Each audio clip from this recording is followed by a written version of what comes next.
Alright, welcome to another Photoshop tutorial. So what we're going to do here is we're going to duplicate our background layer. And in this tutorial, should mention, is going to be like a page turning effect. So in the background layer, we're going to select the rectangular marquee tool.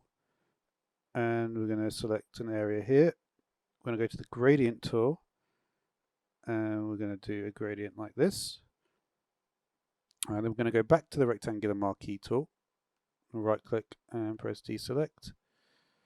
And then free transform. So that's going to free transform the whole image here. And then we're going to go for warp. And then with warp, we can actually grey it. So what you generally want to do is you want to do something like this, and then we can just adjust the handles here. So we then click on the little image here. It opens the layer style menu. If we go to drop shadow here, we can do blend mode, multiply. And I think I wanted, what, about -45? Yeah, that looks better. That's actually, yeah, I think actually that's all right.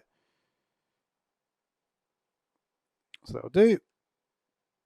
And then we go to our other image here, and we go back to the move tool, and then we can just move it into here,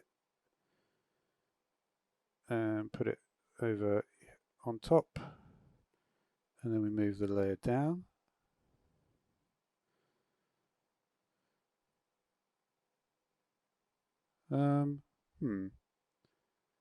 Well, I could go back to the background layer actually.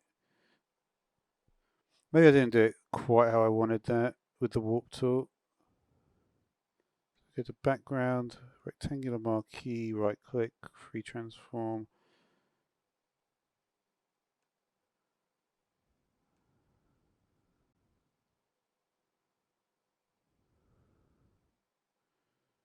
I could try it like this maybe. It does start to warp things quite a bit if you do that. Let's have a look now. Yeah, I think that's probably a slightly more pronounced effect. You can mess around with the settings, but yeah, that's how you do a page turning effect. So, thanks for watching.